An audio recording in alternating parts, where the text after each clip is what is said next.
Here's a package from Amazon. Here's a Geiger counter.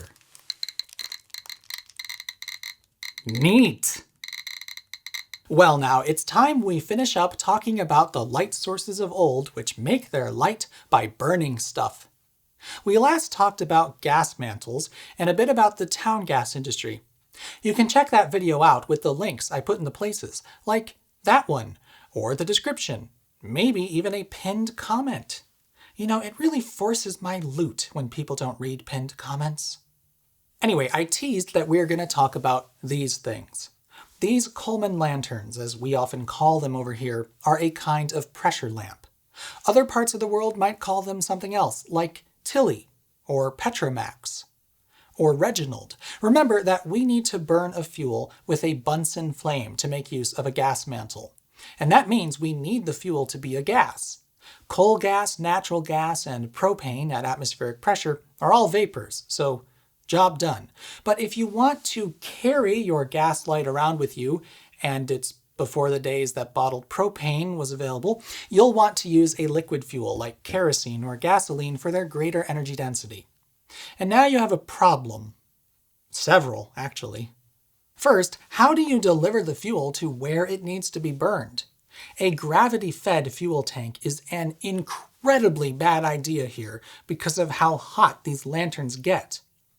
Don't put the fuel above the fire, is what I'm saying. But liquid fuel won't just find its way up a tube without a little help. So we'll give it a little help. These are called pressure lamps because using them is anxiety-inducing. Wait, that's not quite true. They are pretty anxiety-inducing, actually, especially this one, but they're called pressure lamps because they have a pumpy bit, which is very fun. The fuel tanks of these lanterns are sealed. Look at the fuel cap and you'll see there's a rubber gasket. Across from the fuel cap is the pumpy bit. To use it, you give the metal piece here a turn in the counterclockwise direction, which releases it. Hold it so that your thumb covers the little hole on its face. Pull it out and start pumping. What this is doing is forcing a little bit of air into the tank with each stroke. If I unscrew the fuel cap, you can hear it escape. The point of doing this is to force the fuel up into the burner. A pocket of compressed air above the fuel will put a downward force on it, and with the help of a dip tube collecting fuel from the bottom of the tank, that will result in fuel being delivered to the top. About 30 or so pumps and the lantern is ready to be lit. It helps if you stare at the camera intensely. Then you simply close the pump by turning the stem clockwise, push it in, light a match, and I am not lighting this one indoors. The fuel that's in here is strikingly similar to gasoline, and in fact, this model can actually run on standard automotive unleaded fuel. So we're taking this outside. Okay, the tank is under pressure, there's fuel in it, and we're ready to go. To those of you who are used to Petromax and Tilly lamps, it's going to seem like I've skipped a step here, but I haven't. Coleman lanterns have a huge advantage compared to those two, thanks to their fuel, which I'll explain shortly. But to light this, you simply light a match, stick it into the globe right below the mantle, prepare for calamity, and open the fuel valve. This next part may be interesting. When the lantern is cold, small amounts of liquid fuel are getting shot into the top of the burner. Because this fuel isn't that far off from gasoline, it will vaporize pretty quickly, and so we get fire. But it's not working quite right, as you can see. It's sputtering, the mantles aren't very bright at all, and there's fire, like a lot of fire. But after a short period, the thing calms down and the mantles get very, very bright. This lantern is significantly brighter than the propane one we saw earlier, this one. Why is unclear, though I have a theory. So why did it behave like that at the start? Why didn't it just light like the propane lantern does? Well, it has to do with the tube traveling up the center of the lantern. That's what Coleman calls the generator, and it's a critical piece to the proper function of the lantern. To understand why, we should take this apart. And through the magic of buying 2 of them, I have an already taken apart one right here. These are really quite simple devices, almost astonishingly so, although the fuel valve does more than you might expect. With the globe, burner, heat shield, collar, all that removed, you can see that this is really just a tank with a valve and the generator. At the top of the generator is a small orifice. This is where the fuel actually comes from. In fact, I'm feeling brave enough to show you that. Just a wee bit of gasoline, no biggie. Yes, biggie, don't do this yourself. Now, you might think that the valve just lets fuel up into the generator, but that's only the third of it.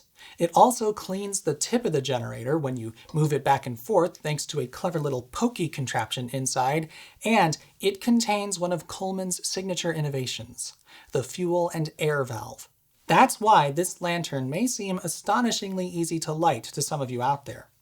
When cold, there's a valve inside the tank that allows some of the pressurized air at the top into the generator.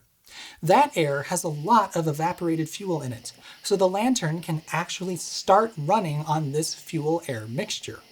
But that's not enough to keep it going. The reason it sputters so much and takes a while to become steady is that the generator needs to get hot before it can do its job. That job? It's to boil the fuel. Yep, so what if we have a liquid fuel? We can just get it stinking hot, and now it's a vapor, just like town gas. The generator travels up right through the center of the 2 mantles because it uses the intense heat they give off to boil the fuel that's being pushed into it by the pressure in the tank. After that point, it's no longer liquid fuel spritzing out of here, but instead a stream of vaporized fuel. Then, push that into the burner through the hole that you can see there, hopefully. And it will combine with fresh air entering from this tube below. Now you have the perfect flame for making a gas mantle glow nice and bright. Pretty neat, huh? Pressurize the tank to move fuel into this tube, then boil it to make it a vapor. Simple, yet effective. Here's another example of the same idea. This camping stove has essentially the same exact fuel tank as the lanterns, but look at the generator. Here, it travels over the stove's burner before bending back down below to supply it with fuel.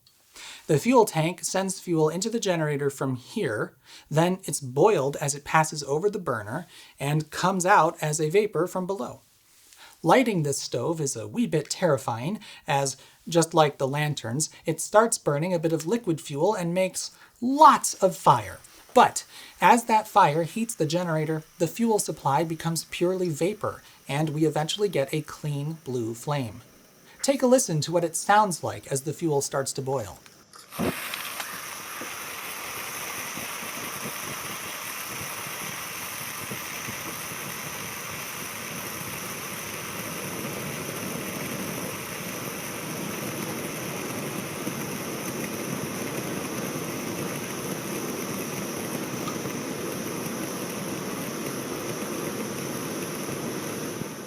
This stove, by the way, is burning actual automotive gasoline. And it should be noted that Coleman made table lamps using this technology, not just lanterns. Compared to the Aladdin lamp, this could be considered superior, although there's a complication which we'll discuss shortly. Just about the worst part of this approach is the noise. It's fairly loud on its brightest setting, with a pronounced whooshing sound. It's not that different from an ordinary stove burner, but it's not quite the same either. Definitely its own noise, probably due to the boiling fuel. Meanwhile, the Aladdin lamp is completely silent. Now, of course, this won't even work without the tank being pressurized, and as the volume of fuel in the tank drops as it's used up, the pressure in the tank does too. So periodically, you need to get some pumping action going again, otherwise the lamps will dim over time.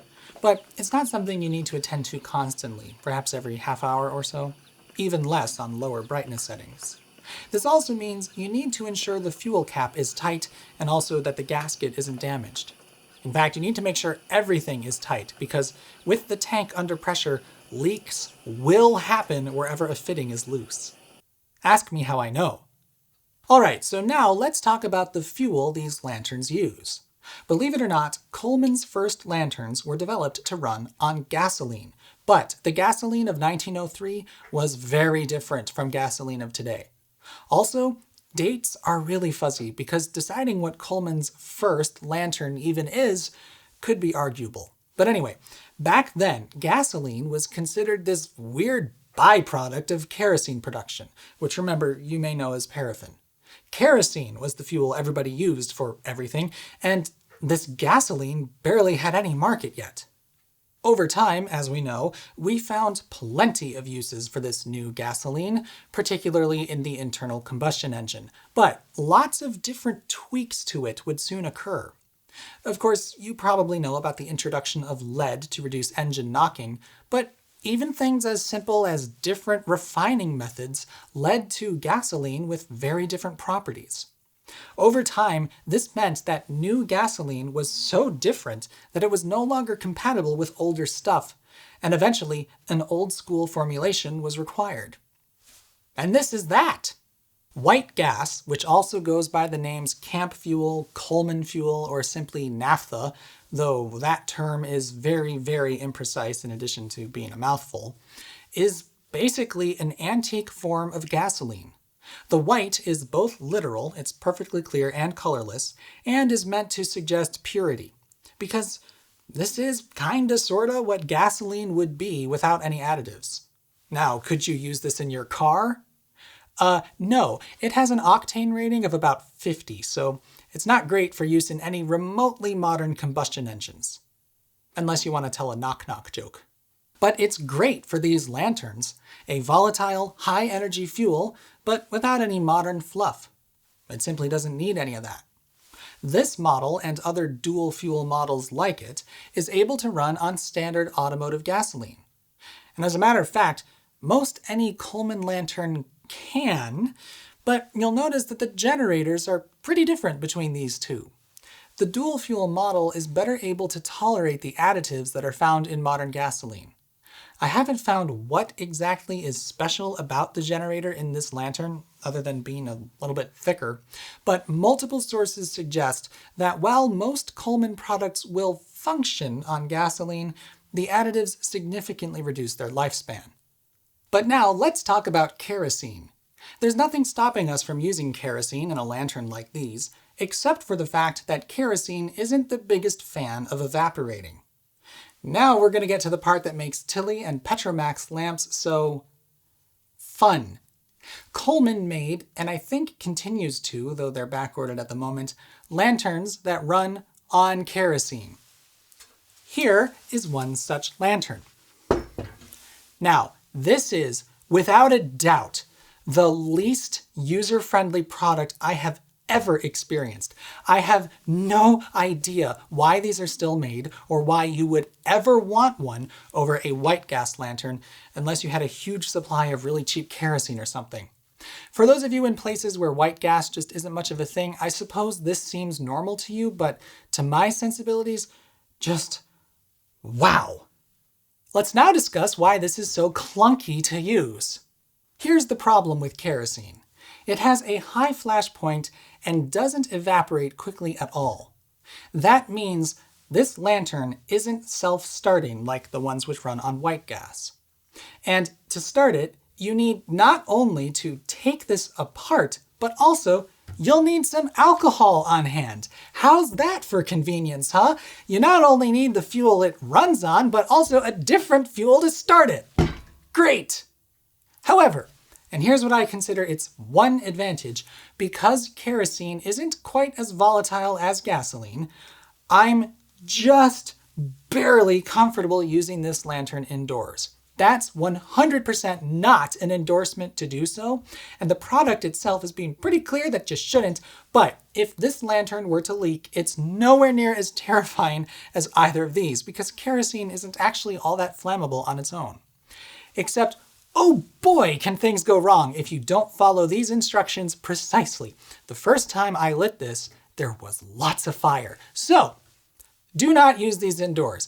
The only reason I feel comfortable doing it is because I have lots of practice lighting this now, and also I have a fire extinguisher ready over there. This time. Alright, notice that there's a little cup thing at the base of the generator. This is the preheater cup. Fill this cup with alcohol, set light to it, and the resulting flame will heat the generator so that it can begin to boil the kerosene.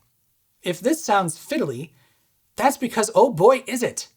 Remove the handle like so, which is itself quite fiddly. Take the top off and remove the globe. Now comes the alcohol. You want to fill this cup most of the way full and be careful not to spill. This looks super easy to pour into, right?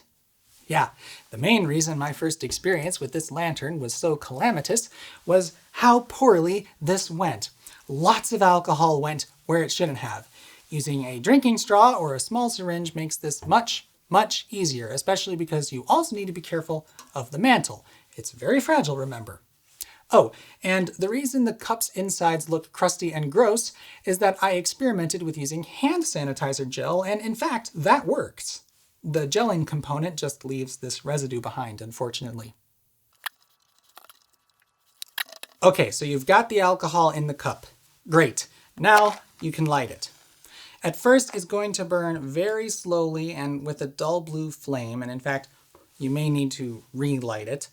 But once you know that it's for sure going to stay lit, you can reassemble the lantern. If you haven't already done so, now you can start pumping to pressurize the tank, though you may want to wait a bit if you filled the cup to the brim. And now, and this is very important, you wait.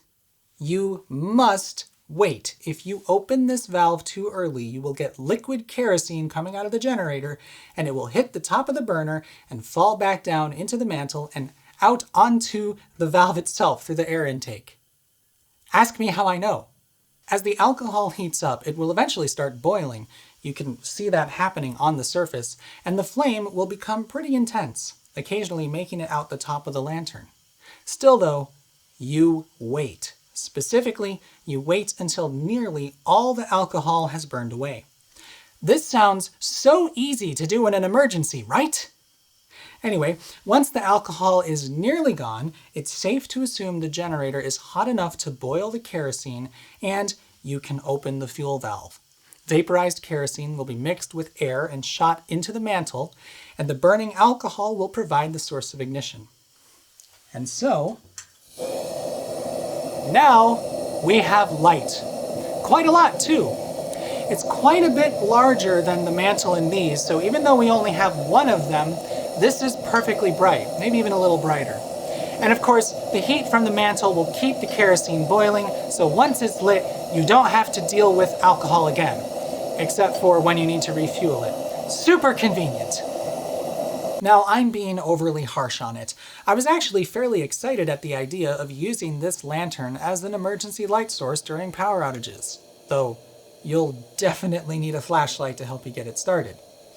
Although it is objectively a terrible user experience, there is a sort of romantic, ritualistic aspect to using it that I appreciate. And I thought it would combine the best aspects of the Aladdin lamp and the Coleman lanterns. See, I ran gasoline in this lantern, and somewhat to my surprise, it was entirely odorless. No lawnmower engine smell or really anything I could detect. Just how the Aladdin lamp manages to be odorless on kerosene, I figured the Coleman lantern would be too, but it's not quite. It's nowhere near as smelly as the Dietz lanterns, so it's definitely a more thorough combustion of the fuel, but there is still a smell. In fact, you can see from this carbon buildup that the combustion definitely isn't perfect, although I must admit I don't know how much of that is normal and how much of that is left over from some of my previous mishaps with this lantern. It's been burned off in areas closest to the mantle, but it sure looks like it's still getting worse everywhere else. In any case, the odor wasn't enough to bother me after a half hour of use, and in fact, I can't smell it yet, so it's at least much more tolerable. And there's also another quirk going on here. Notice how if I adjust the strength of the flame, the mantle seems to alternate between a cooler and warmer appearance. At its middle intensities, the mantle glows a fairly cool white, just about that of a tungsten lamp. But at its full intensity, although it gets a lot brighter, it also gets yellower. This is unique to this lantern. Neither white gas one does this. I can only imagine that this is happening because the air-fuel mixture is changing and the combustion is becoming more and less complete. And indeed, the amount of odor this thing gives off changes depending on whether or not the mantle appears whiter or yellower. Though, curiously, it seems the odor is stronger when the mantle is a pure white, which is the opposite of what I expected. Though, I'm honestly not even sure of that. It's hard to judge the odor because the amount of fuel it burns varies drastically depending on the brightness it's set to. And it's always possible that there's something wrong with this lantern, but I know for certain that this was a brand new generator when I first used it. I had to run upstairs and came back down, and definitely there is a smell of kerosene down here, but it's honestly not terrible. But anyway, speaking of mantles that look yellow, now let's get to that thing that I teased in the beginning. We'll count some Geigers. For many, many years, gas mantles used thorium salts as part of their chemical makeup, and thorium is radioactive. Quite a while ago, Goldman and many others decided to move away from thorium-doped mantles and transition to the yttrium-based mantles that we have now. This bothered some folks as purportedly the new yttrium mantles produce a duller, yellower light and also aren't as bright. Some people also claim they're less durable. I wanted to see how true that is. While the use of thorium salts in mantles has largely been phased out, it hasn't been entirely. In fact, they've never been outlawed. If you know where to look, you can find them, and actually it's not hard to get your hands on them at all. But interestingly, although I was expecting them to be brighter and whiter than what Goldman offers today based on what people have said, I found this isn't necessarily the case. Take a look at this. This lantern has one original thorium-free Goldman mantle on the left, and it has one of these peerless mantles on the right. These do in fact have thorium in them, as you can see and hear from the Geiger counter.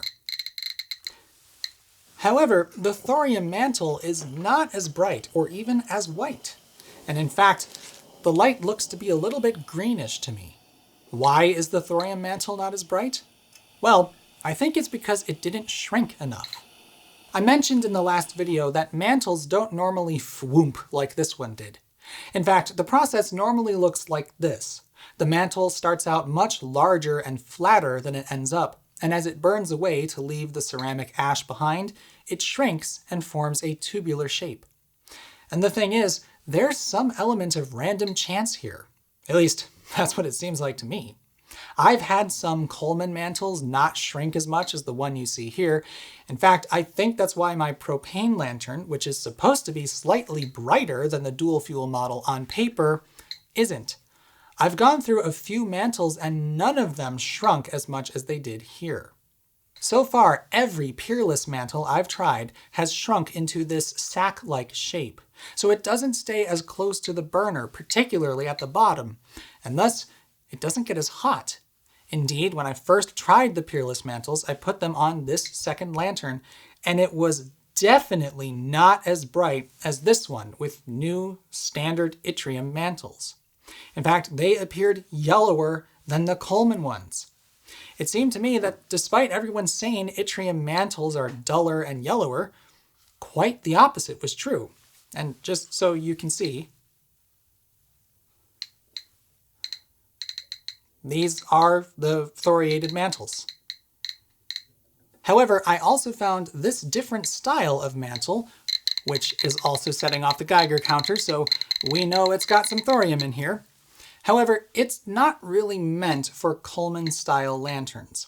They are open at both ends, and I had to experiment with tying them up to prevent flames from shooting out the bottom. But here on the propane lantern, I did manage to get one attached, and it shrinked well. Indeed, it is brighter than the other mantle and significantly whiter. So, turns out this complaint wasn't all hooey. Although, even here, I can see that the light is a bit greenish. This is interesting because apparently Welsbach's first gas mantles were very green in appearance, and people found it off-putting. It took him a while to develop a mantle which produced a mostly white light, and I wonder if the thorium salts were primarily responsible for that green appearance. As someone who has always preferred warm white lighting, I have to say that I prefer the way the more modern yttrium mantles look anyway, not only because they're a bit warmer, but because they don't have that greenish cast. But I think I can understand why phasing out thorium has bothered some people. Though I do think that perhaps the poor experience with the new mantles may have just been teething pains as the new mantles were first developed. Maybe early on they had the same shrinkage problems as this. I want to add that it's not like the risk to people using lanterns with thorium mantles is high at all. In fact, you barely need to move the Geiger counter away from the mantles, and it's essentially back to background radiation. But consider the people in the factories that make these. It's probably better if they're not dealing with radioactive materials day in and day out. Supposedly, the reason Coleman moved away from thorium mantles is simply that they feared the need to put a radiation warning on their products. Seeing as how these peerless mantles are available on Amazon and they don't have any sort of radiation warning on the packaging, I don't think that would have panned out, but it's certainly understandable to want to avoid it altogether. And as I said, it's probably better to allow the people who work in the factories that make these to not worry about getting cancer down the road due to handling thorium all day. Those of you who insist on using thoriated mantles might want to think about that. Lastly, let's talk about the energy efficiency of these lanterns. It's horrendous, but certainly better than what a Dietz can manage. I'm going to calculate this for the propane lantern since it's by far the easiest to do, but I'm sure the others will all be pretty similar. These propane bottles hold 1 pound of propane. That contains 6.3 kilowatt hours of energy. Now, this lantern will run for about 7 hours on its high setting. So roughly, it produces a kilowatt of heat on high, and for that, you get 810 lumens. That is well less than 1 lumen per watt. Incandescent light bulbs are literally more than 10 times as efficient. Even if you want to account for power plant efficiency, way less fuel gets burned to produce light using what are now the least efficient light bulbs. And also, just think about how hot homes with gas lighting must have gotten in the summer. To get the same light output as a 60-watt light bulb, you'd be adding about 600 watts of heat. Imagine summers where every occupied room is running a space heater. That's basically what we dealt with. Although things do get more complicated, specifically with the use case of camping or backpacking. Not the energy efficiency part. These will always be horrendous compared to anything electric, but with the efficiency of light hours compared to weight and volume. Plus, when camping in cold environments, having a light source, which doubles as a heater, isn't necessarily bad. And that can even be useful in winter power outages. Although honestly, of these lanterns, really only the propane one feels safe-ish for indoor use. And even it says not to do that. This video is long enough as it is, so I'm going to end it here, but if you'd like, I'll be discussing this more casually on my second channel, Technology Connextras. It may not be up there by the time this video goes live, but if it's there, here's a card. And if it's not there, well, you could always subscribe and hit the bell, and don't forget to smash that like. We last talked about gas mantles and a bit about the town gas industry. You can check out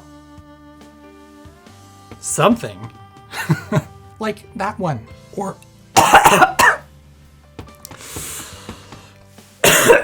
dang it, I liked how that take was going.